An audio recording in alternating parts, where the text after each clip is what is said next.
The ship was bigger than anything Park Tae-ho had ever seen. It stretched across the darkness of space like a floating city made of silver and gold. Lights blinked along its surface like stars trapped in metal. This was the Starlight Throne, the personal vessel of the Velen Emperor, and Tae-ho was about to step inside. He took a deep breath and checked his uniform one more time. The dark blue fabric was clean and pressed. The medals on his chest were straight. Everything had to be perfect. This was not just any meeting. This was humanity's first real chance to join the galaxy. For 300 years, humans had been alone in space. They had found other species, yes, but none that wanted to talk. The Velens were different. They controlled half the known galaxy. They had technology that made human ships look like toys. And now, for the first time, they had invited a human ambassador to their ship. Tae-ho knew why. Everyone knew why. The Kef swarm was coming. These creatures moved through space like a disease, eating everything in their path. Planets, ships, stations, nothing survived when the Keth arrived. The Velens had fought them for centuries. Now the swarm was turning toward human space, and humanity needed friends. The airlock opened with a soft hiss. Tae-ho stepped forward onto the Velen ship. The inside was even more beautiful than the outside. The walls were made of something that looked like white stone but felt warm to the touch. Soft light came from everywhere and nowhere. The air smelled sweet, like flowers after rain. Tae-ho had studied Velen culture for months, but nothing had prepared him for this. A small floating device appeared before him. It was round and glowed with a gentle blue light. "Welcome, human ambassador," it said in perfect Korean. "I am your guide. Please follow me to the meeting chamber. The Emperor awaits." Tae-ho nodded and walked behind the floating ball. His footsteps made no sound on the smooth floor. The hallways curved and twisted in ways that seemed impossible. He passed tall windows that showed views of distant stars. He passed doors made of light.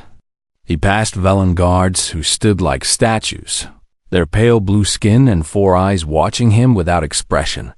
The Velens were beautiful in a strange way.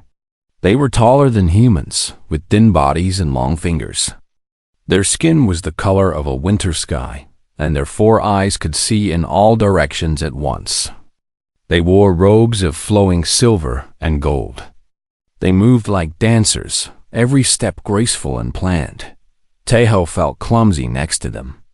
He was just a man from a small planet, wearing a uniform that suddenly seemed very plain. But he pushed those thoughts away. He had a job to do. Billions of human lives depended on this meeting. "The chamber is ahead," the guide said. "Please enter when ready." Tae-ho stopped before a large door. It was covered with symbols he did not understand. He straightened his shoulders, lifted his chin, and stepped through. The room was wrong. He knew it immediately. This was not a meeting chamber. There was no table, no chairs, no emperor waiting to greet him. Instead, there was a pool of water that glowed with soft pink light. Steam rose from its surface.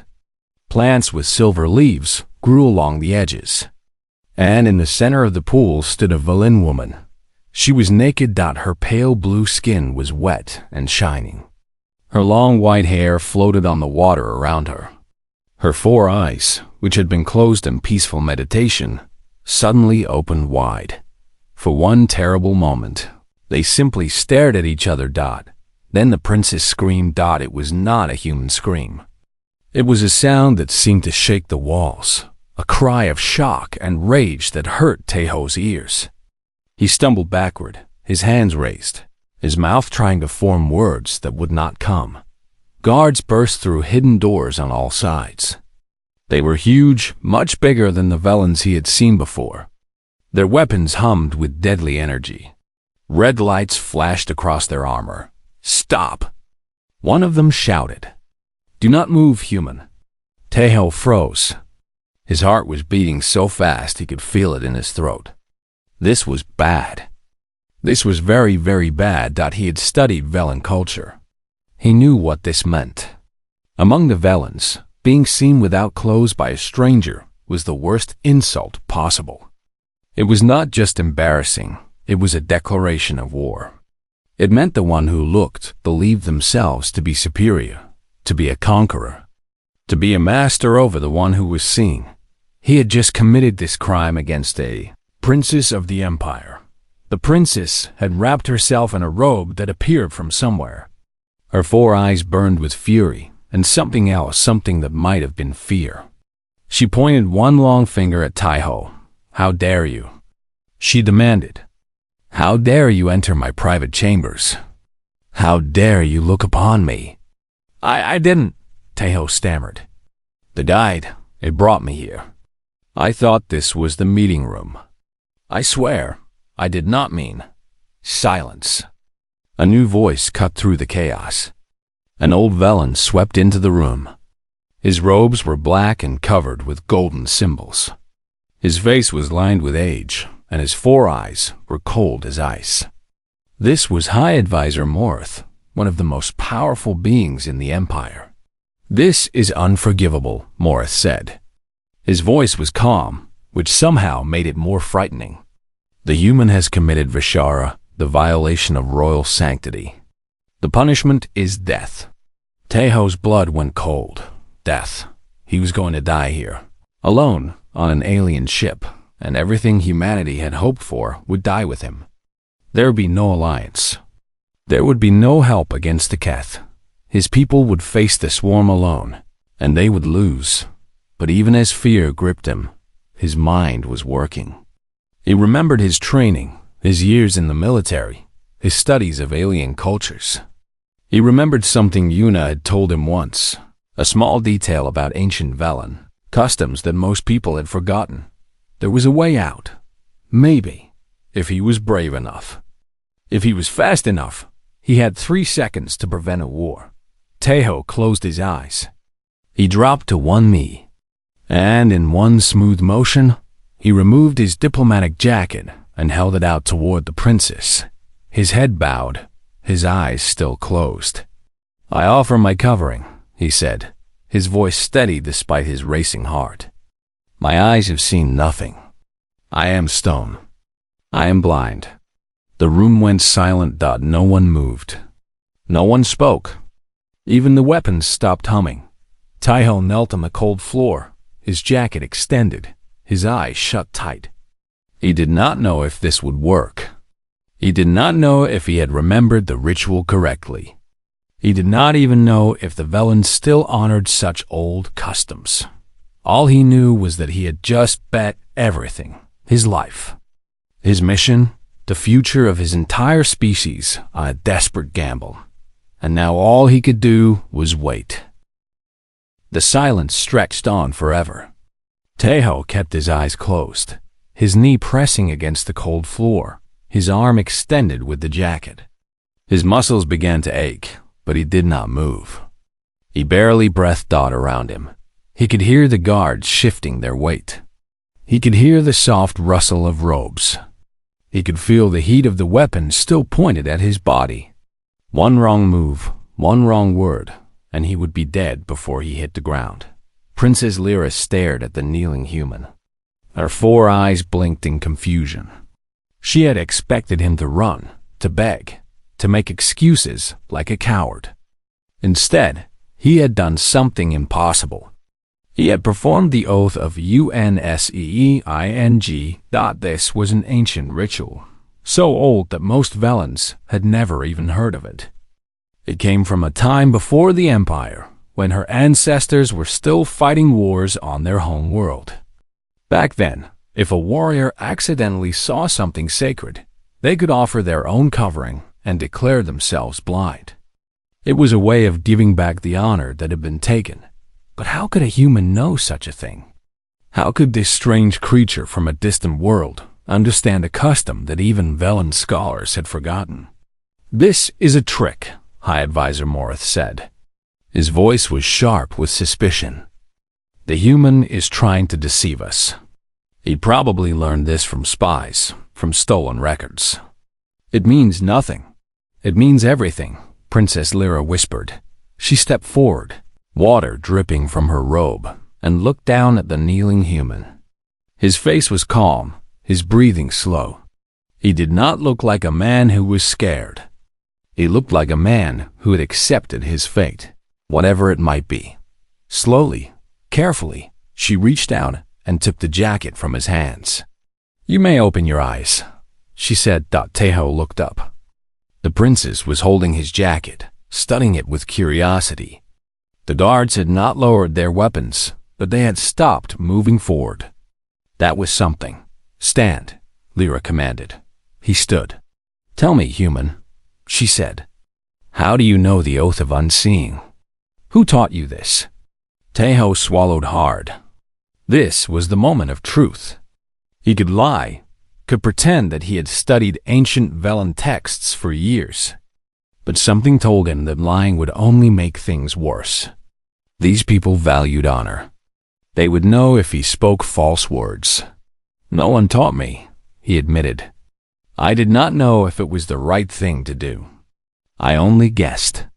Morath made a sound of disgust. "You see? He admits it. He is a fool who got lucky. This changes nothing. He must still die for his crime." But Princess Lyra raised her hand, and Morath fell silent. "You guessed?" she repeated. "You bet your life on a guess?" "Yes," Teho said simply.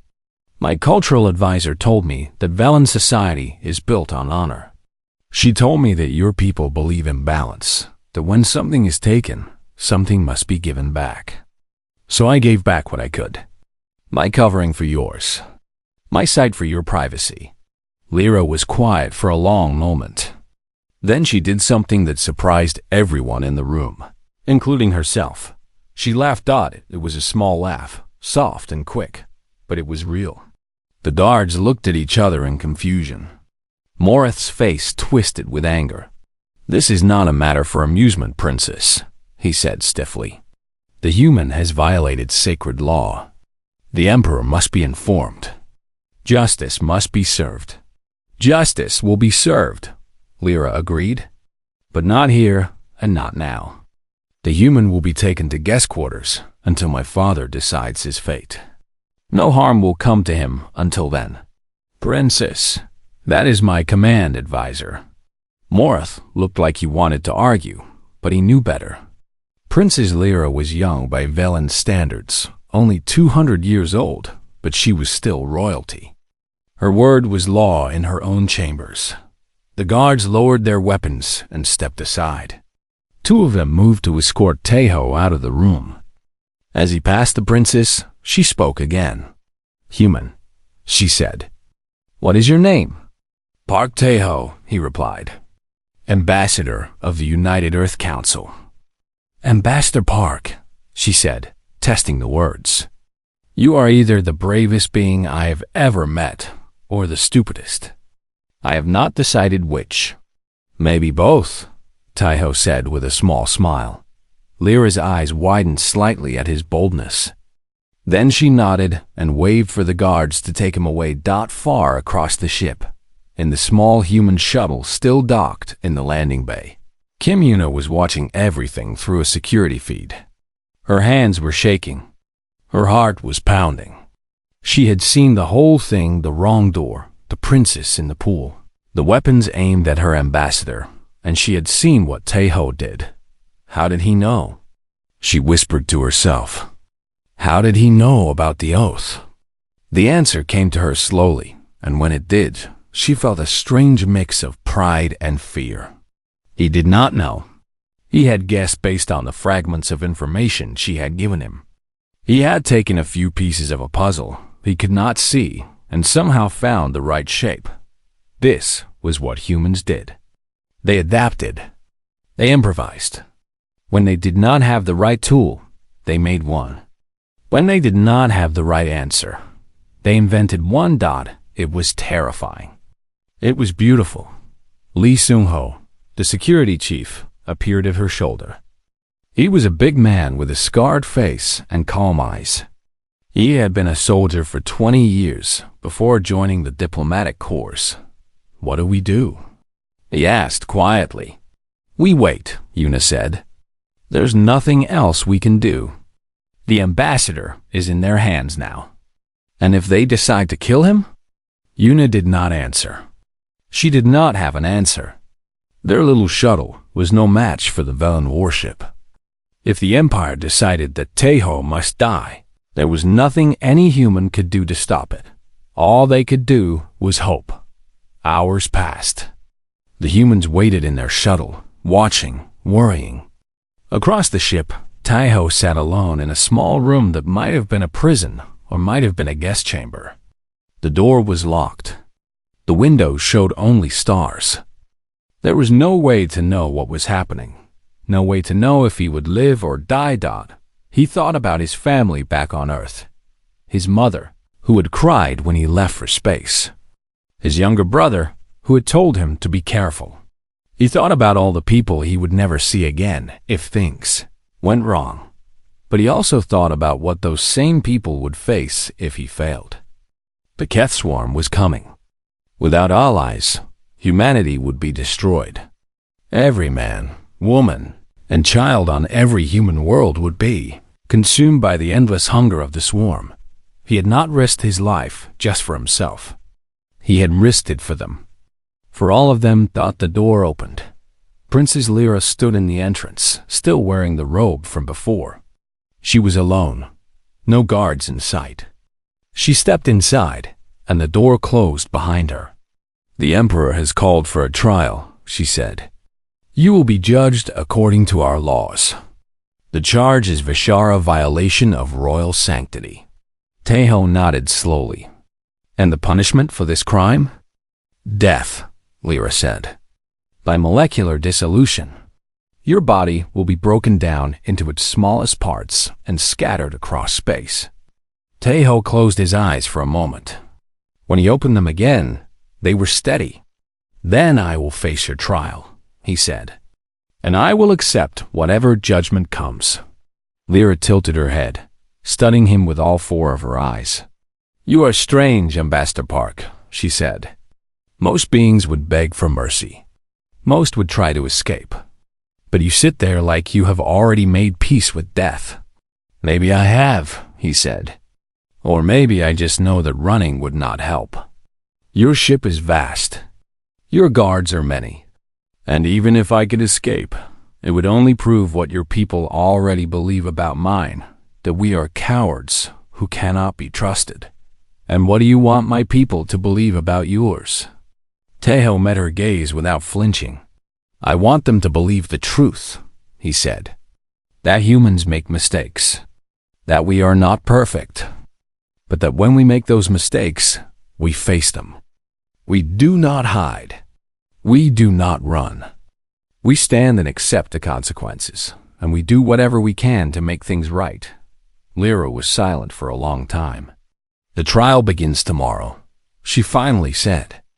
"I suggest you rest, Ambassador. You will need your strength." She turned and walked out, the door closing behind her with a soft click.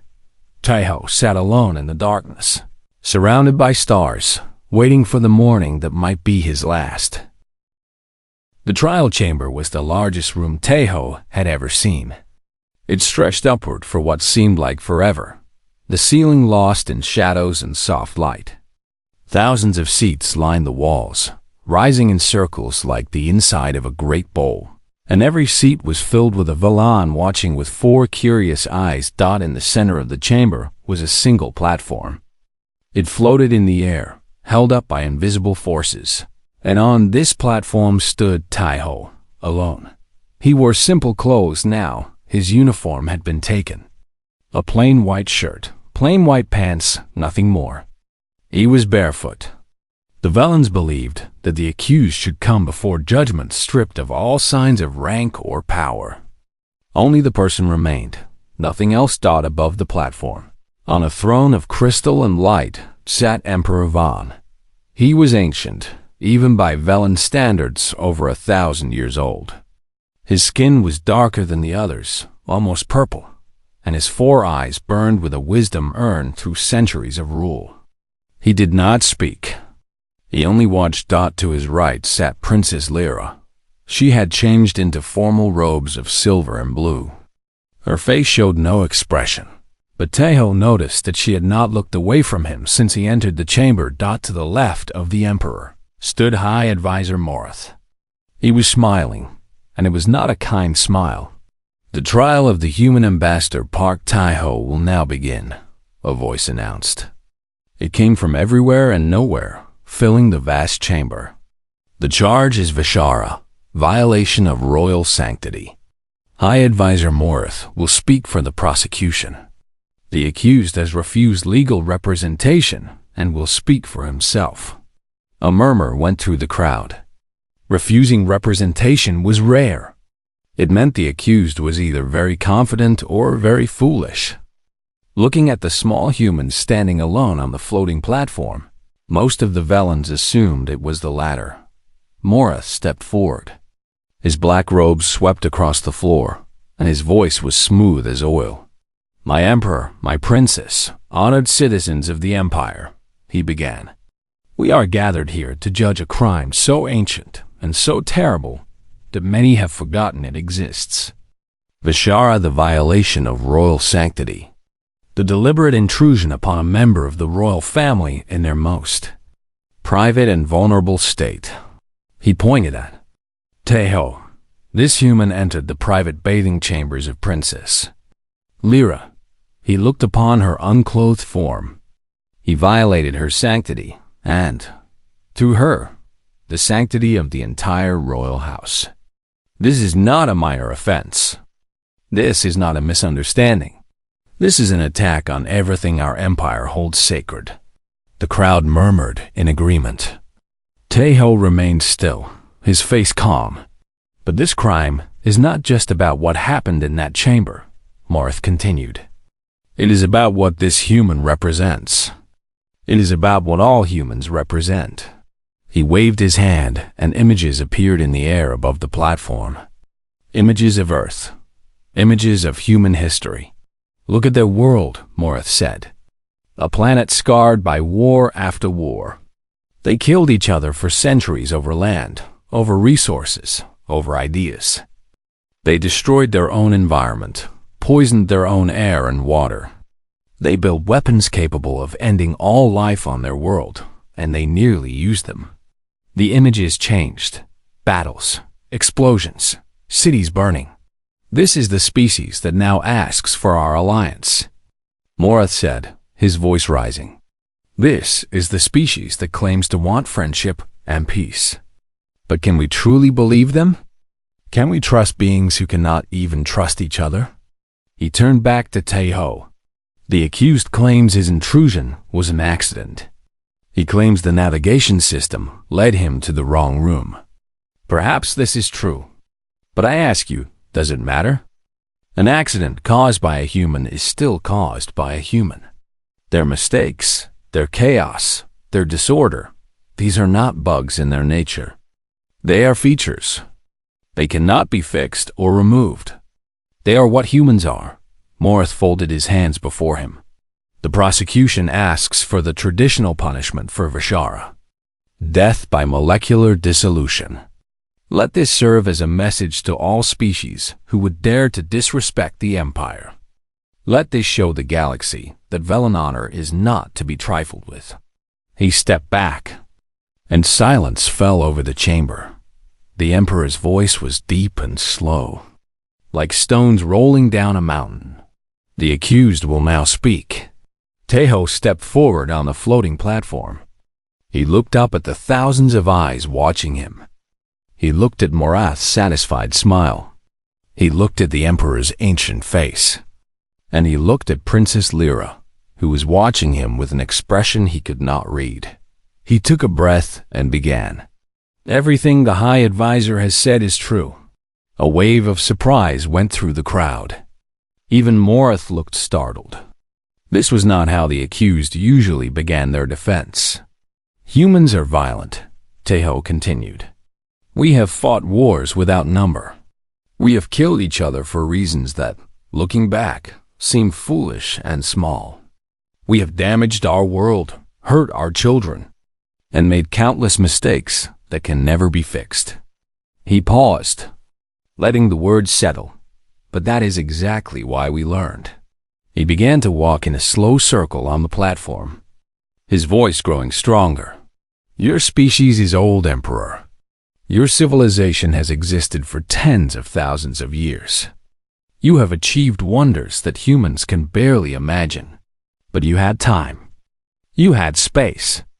You had the luxury of growing slowly, of learning your lessons over centuries and millennia.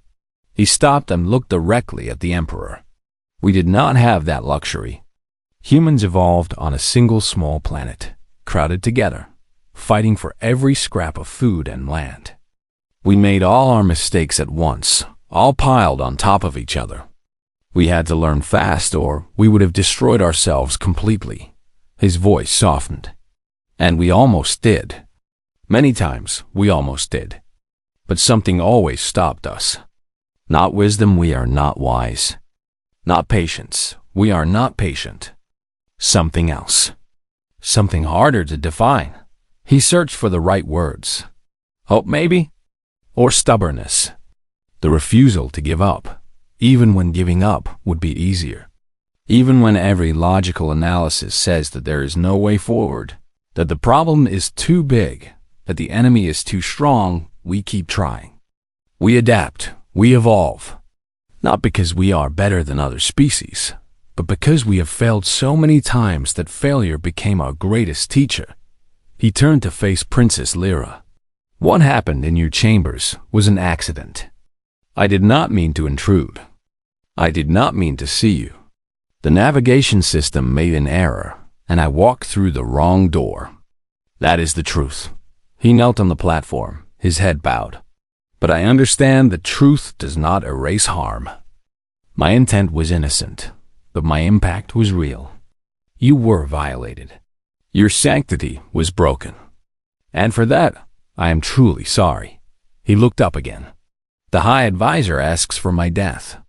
He says this will send a message to the galaxy. And maybe he's right.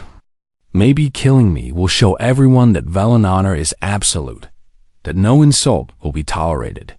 He stood and faced the Emperor. But I ask you to consider a different message. A message of mercy. A message of understanding. A message that says the Velen Empire is strong enough to forgive an honest mistake. Wise enough to see the difference between insult and accident. And brave enough to give a new species a second chance. He spread his hands. I offer my life in exchange for that chance. If my death will open the door for my people to earn your trust, then I accept it willingly. But if there is any other way, any path that allows humanity to prove its worth, then I ask for that path. Not for me. For the billions of humans who will face the Keth swarm without allies if this trial ends in blood. He knelt again, his forehead touching the platform. The decision is yours, Emperor. I place my fate in your hands. The chamber was silent. Thousands of Velens sat motionless, their 4 eyes fixed on the small human kneeling before their Emperor. Emperor Vaughn sat on his throne for a long time. His face was unreadable. His ancient eyes seemed to see through time itself, watching possibilities unfold and collapse. Finally, he spoke. The court will take rest. A decision will be made when we return. He rose and left through a door of light. The crowd began to murmur and move. Guards came to take Tejo back to his holding room. But before he left the platform, he saw Princess Lyra watching him. She gave the smallest nod, so small that he almost missed it. He did not know what it meant. But somehow, it gave him hope. Night came to the Starlight Throne. Though night on a spaceship was really just the dimming of lights and the quieting of engines. Tejo sat in his small room, staring out at the stars. He did not know if the Emperor would spare him. He did not know if anything he had said in the trial had made any difference at all. All he could do was wait. The hours passed slowly. He tried to sleep, but could not. His mind kept returning to the same questions, spinning in circles that led nowhere. What would happen to his mission if he died? What would happen to Earth? What would happen to all the people who were counting on him? He was thinking about his mother when the door opened. Princess Lyra stepped inside. She was alone, dressed in simple clothes, nothing like the formal robe she had worn at the trial. Her white hair was loose around her shoulders. Her 4 eyes glowed softly in the dim light. Tejo stood quickly. "Princess." "I did not expect." "Sit," she said. "This is not a formal visit." He sat. She remained standing, walking slowly around the small room, looking at everything and nothing. "You confuse me." "Human," she said finally. "I seem to have that effect on people." Tejo replied. Lyra almost smiled. "In the trial, you accepted responsibility for something that was not your fault. You offered to die for people who will never know your name." "Why?" Tejo was quiet for a moment. "Because that is what humans do," he said. "We build bridges we will never cross. We plant trees we will never sit under. We work for a future we will never see." "That makes no sense," Lyra said. "What is the point of sacrifice if you gain nothing from it?" "The point is that someone else gains," Tejo said simply. "My mother, my brother, my friends, they are back on Earth, living their lives. If I die here, they will never know what happened. But if my death buys them even a small chance of survival, then it was worth it." Lyra stared at him with all 4 of her eyes. She had lived for 200 years. She had met thousands of beings from hundreds of species. But she had never met anyone quite like this human. "You are not what I expected," she admitted. "What did you expect?" "I do not know," she said. "Something simpler, maybe.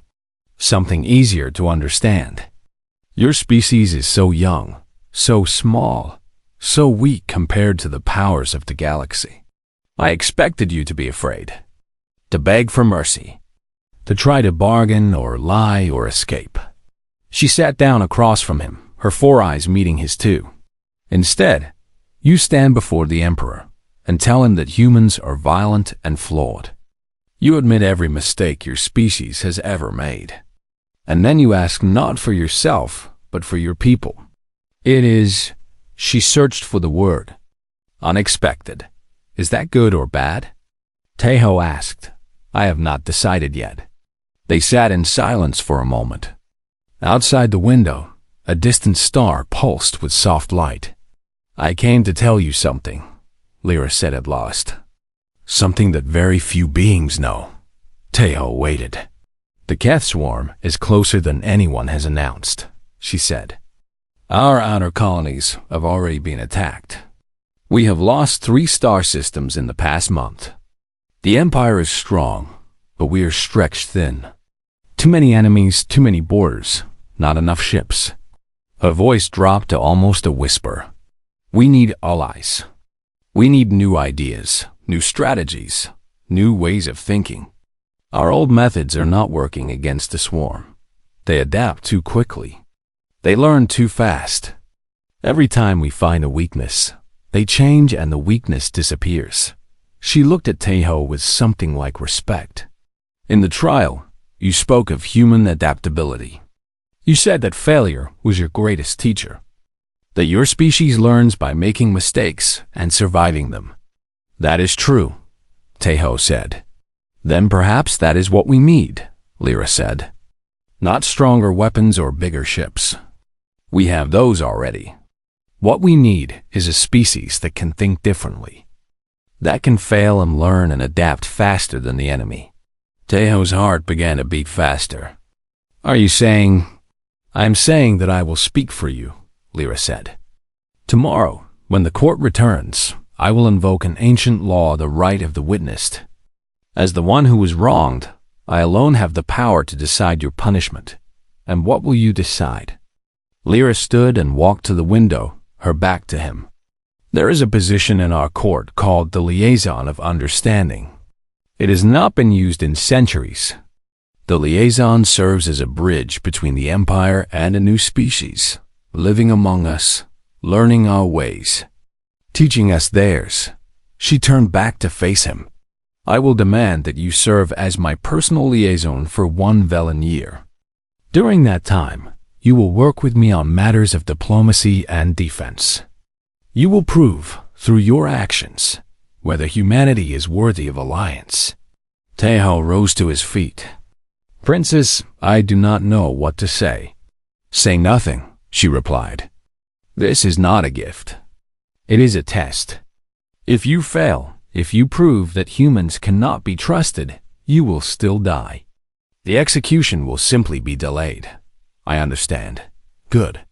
She walked toward the door, then stopped. There is one more thing you should know. High Advisor Morath will not be pleased by my decision. He has wanted humans kept out of the Empire for years. He believes your species is a threat, not because you are strong, but because you are unpredictable. He is not wrong, Taeho admitted.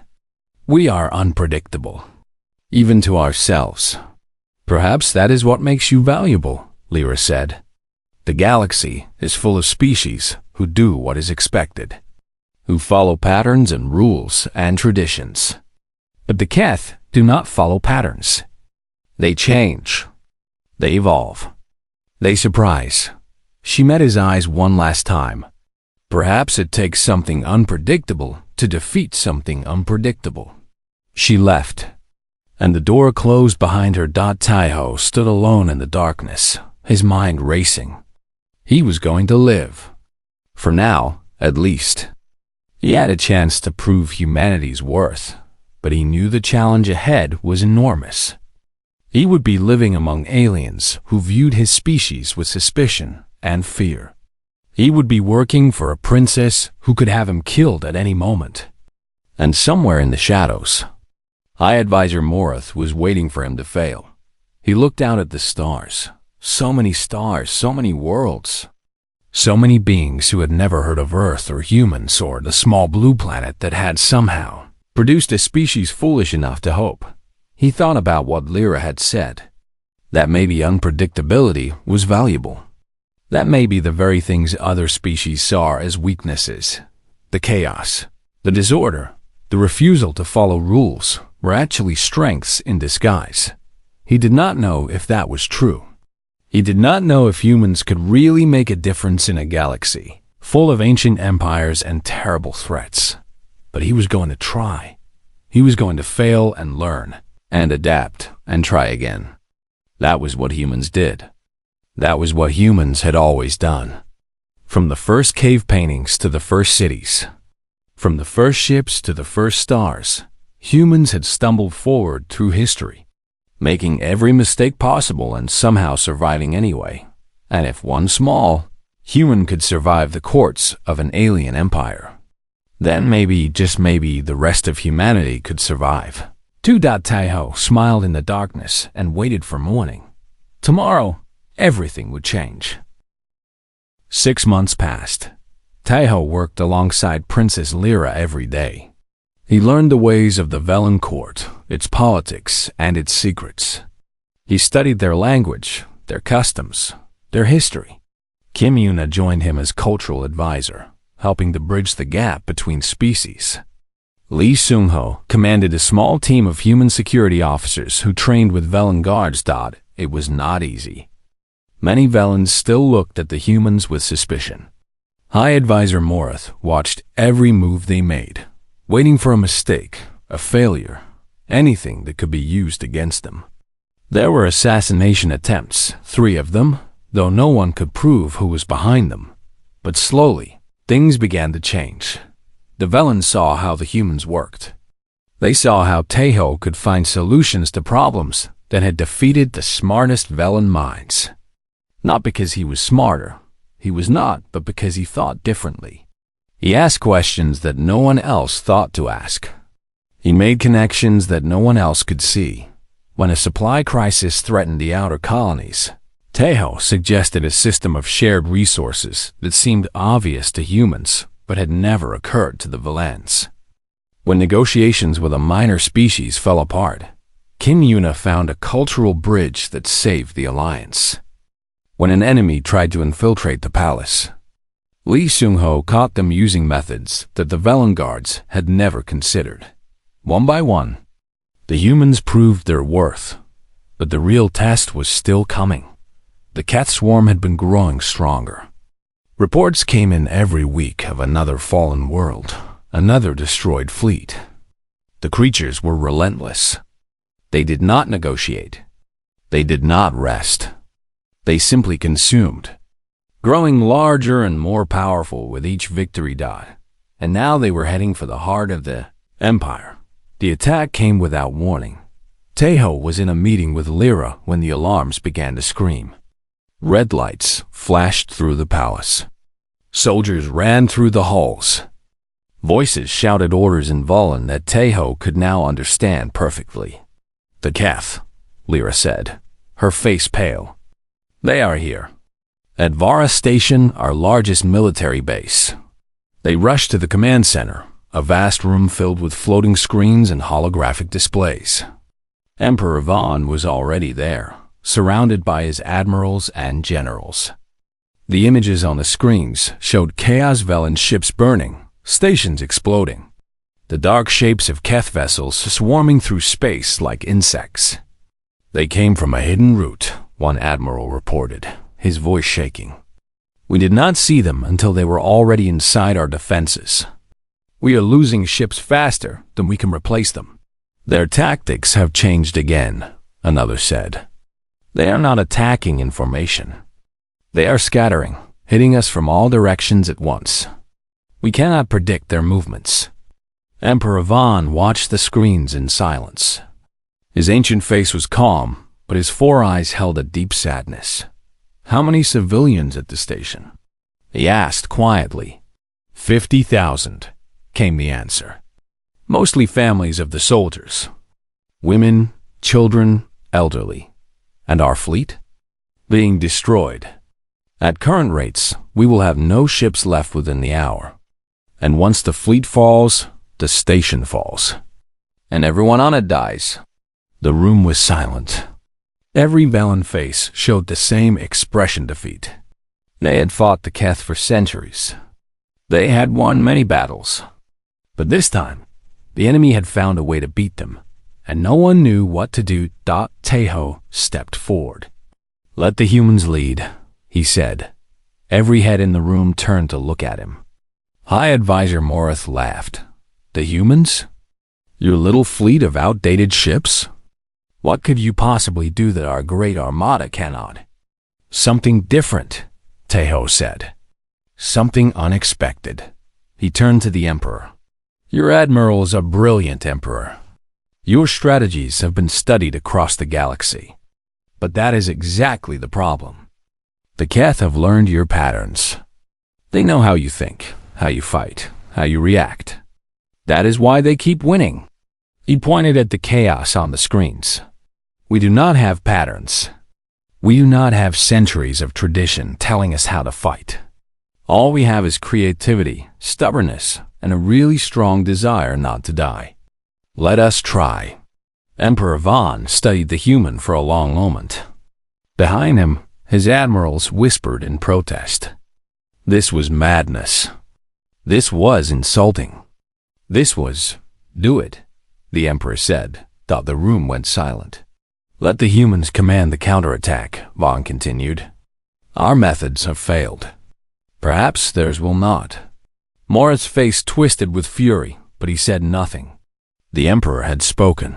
Taeho turned to the screens and began giving orders. Lee Seung-ho appeared at his side, already coordinating with the few human ships in the area. Kim Yuna worked the communications, sending messages faster than anyone thought possible. The human plan was insane. It broke every rule of space warfare. It made no logical sense, and it worked. The human ships did not fight in formation. They fought in chaos, swooping, diving, ramming into enemy vessels when their weapons failed. They broadcast contradictory signals on all frequencies, confusing the Keth hive mind with a storm of false information. They used their own burning ships as weapons, crashing them into the largest Keth carriers. Villain ships, following the human lead, began to do the same. Old tactics were thrown away. New ones were invented in the middle of battle. Nothing was predictable. Nothing was planned. Everything was improvised. It should not have worked. Every computer model said it would fail, but the Keth had never faced anything like this. Their hive mind, which had adapted to centuries of Velen strategy, could not adapt to humans. There were no patterns to learn. There was no logic to understand. There was only chaos, beautiful, terrible, human chaos. The battle lasted for hours. Many ships were lost. Many lives were taken. When it was finally over, the Velen fleet was shattered, but the Keth swarm was destroyed. 50,000 civilians were saved. Taiho stood in the command center, exhausted, covered in dust and smoke. Around him, Velen soldiers stared at the screens in disbelief. The impossible had happened. The enemy had been beaten. Emperor Vaughn approached him. For a moment, they simply looked at each other, the ancient alien and the young human. Two species, two worlds, two very different ways of being alive. Then the Emperor bowed. It was a small bow, just a slight tilt of his head. But in Velen culture, an emperor bowed to no one. This was something that had not happened in 1,000 years. The Empire owes you a debt, Vaughn said. One that cannot be repaid. We do not want payment, Taiho replied. We want partnership. We want to stand beside you as equals against whatever darkness comes next. The Emperor smiled. It was a strange expression on his ancient face, but it was real. Then so it shall be. 1 month later, the treaty was signed. Humanity was officially welcomed into the Galactic Covenant. It was the first time in the Empire's history that a species had been accepted after such a short time. It was the first time that a single individual had changed the course of galactic politics. At the signing ceremony, Emperor Vaughn spoke words that would be remembered across 100 star systems. We sought warriors. We found something far more valuable. We found hope. Princess Lyra stood beside Taiho as the documents were sealed. Around them, thousands cheered Velens and humans together, celebrating a future that had seemed impossible just months ago. You know, Lyra said quietly, leaning close, you still owe me a proper introduction. Taiho laughed. It was a warm sound, full of relief and joy, and something else, something that might have been the beginning of friendship. Or maybe something more. Next time, he promised, I will knock. She smiled, and for a moment, it did not matter that they were different species from different worlds. It only mattered that they were here, together, facing the future. The stars spread out before them, vast and endless and full of possibility. And humanity, for the first time in its history, was no longer alone.